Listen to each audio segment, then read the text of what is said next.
Ação Ultravisão.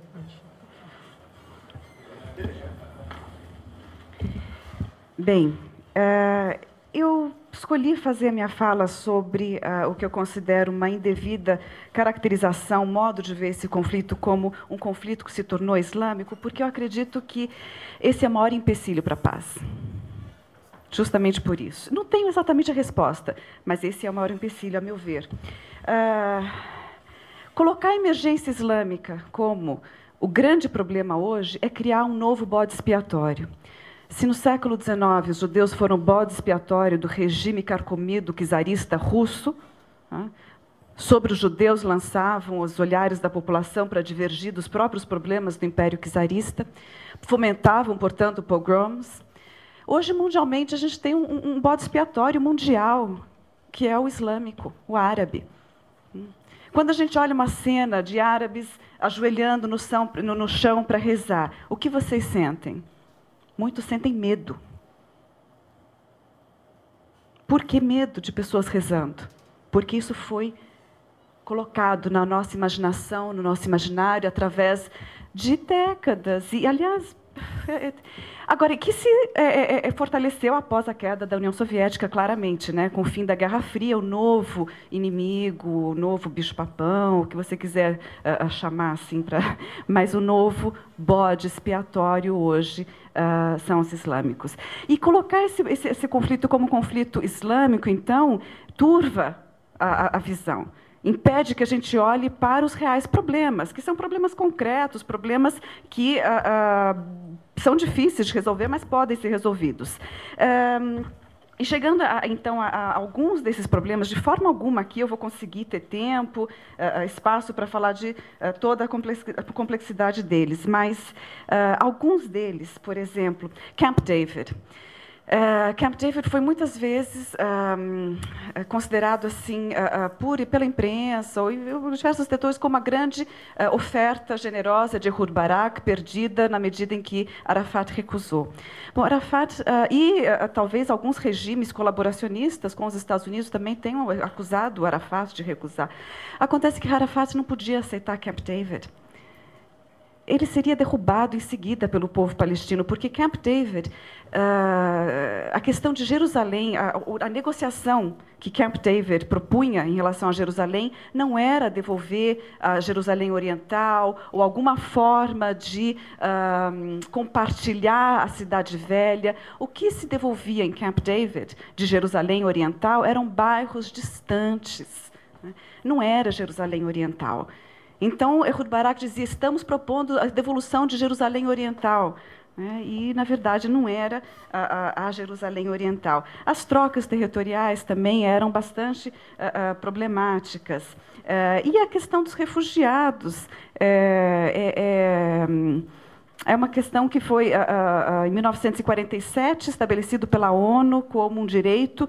Em 74, virou um direito inalienável, segundo a ONU, ou seja, inalienável, do qual ninguém tem direito de abrir mão. Não se pode abrir mão do direito de retorno em nome dos palestinos. Ninguém tem esse direito, porque ele é parte da condição do palestino. Hoje, o palestino é um povo no exílio.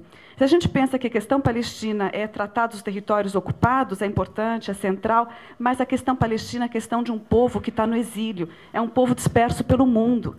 É um povo hoje cujo único bem que tem é a educação.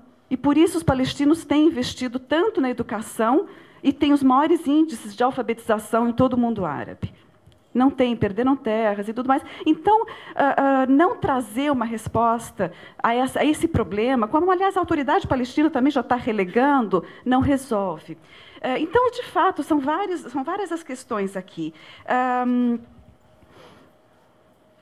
O Hamas demonstrou na prática que estaria disposto a negociar. A meu ver, podem não concordar. Por exemplo, quando o Hamas concorreu às eleições em 2006, ele estava dizendo: nós estamos dispostos a fazer parte de um corpo político que surgiu devido aos acordos de Oslo.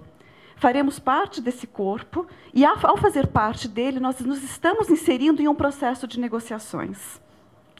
Então, na prática, e, ao mesmo tempo, lembrar que, de fato, quando foi dito aqui, né, que não é possível a paz quando uma das partes se recusa a reconhecer a outra, mais uma vez, na prática, Israel mantém a ocupação dos territórios palestinos. Portanto, na prática, quem não reconhece é Israel. Israel não reconhece o direito dos palestinos de ter um Estado. Não retira essa ocupação.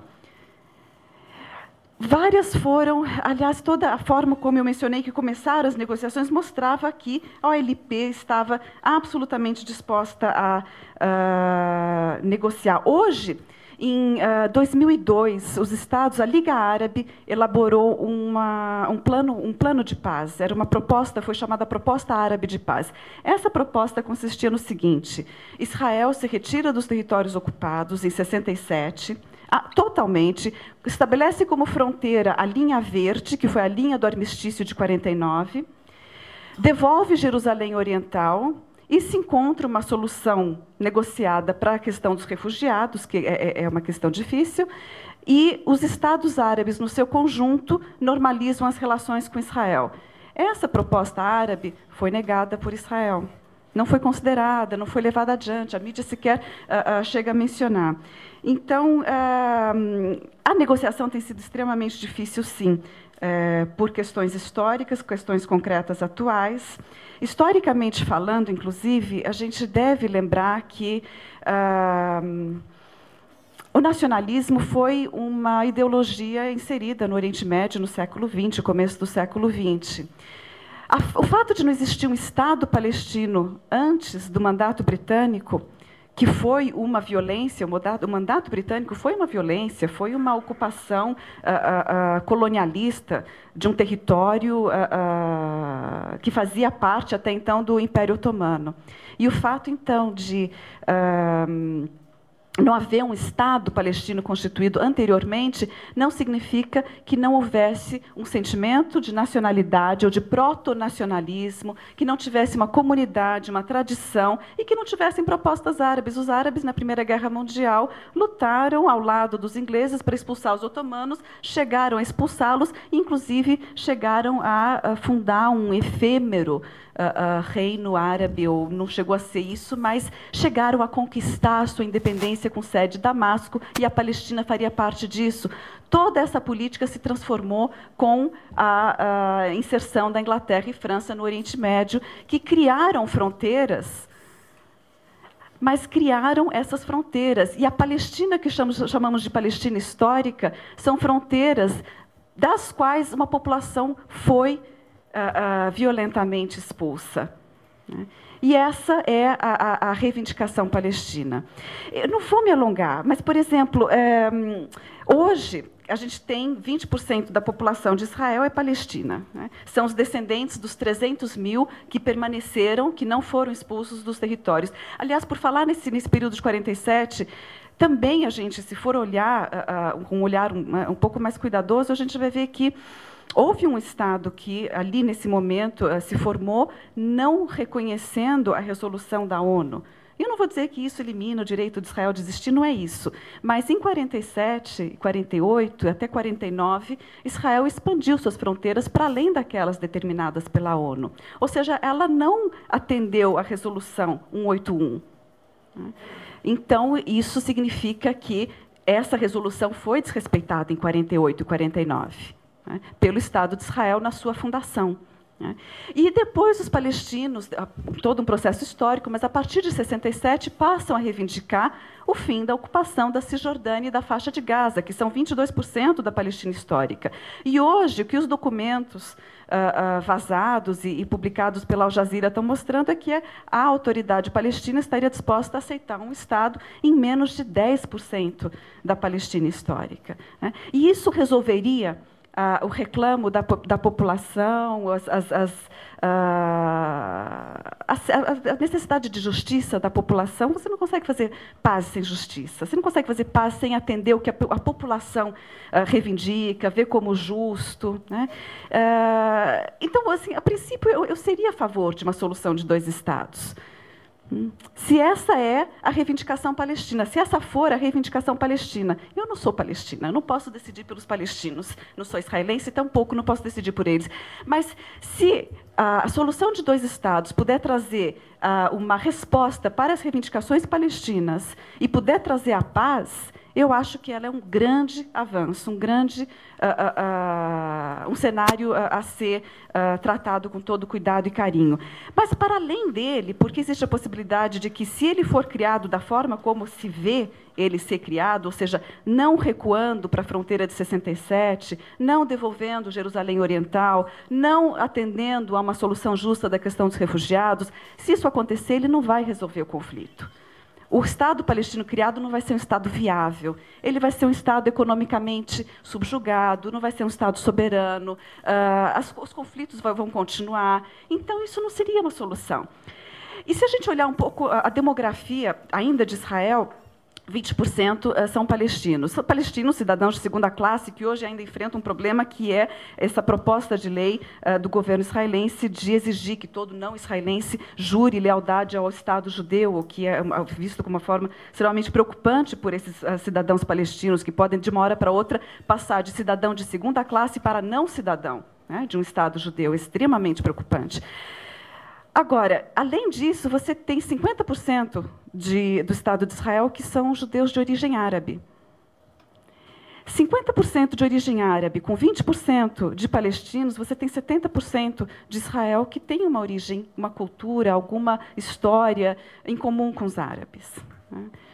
E a questão religiosa tem deturpado esse cenário, tem, mesmo na identificação desses 50%, impedido que eles vissem a proximidade cultural que tem com os árabes. Isso, para mim, é um fato interessante, porque traz uma luz, uma esperança, uma possibilidade de solução. Uma solução que talvez, então, não passe pela solução de 2 estados, mas pela criação de um Estado único. Mas isso teria que partir da população. Não poderia ser uma coisa externa, algo que decidíssemos por eles. Mas eu acho que a gente tem que olhar todos esses elementos, olhar os grupos religiosos como grupos que surgiram num cenário específico de falência histórica do nacionalismo laico. Não é o cenário final. Essas questões mudam muito rapidamente. Até a década de 80, o governo israelense acusava a OLP de terrorista. Agora os terroristas são Hamas e Hezbollah. Essas coisas mudam muito rapidamente. Acho que a gente tem que olhar a demografia, tem que olhar a população, tem que olhar a história, né, com cuidado, e pensar, então, numa solução através dessas vias. Obrigada.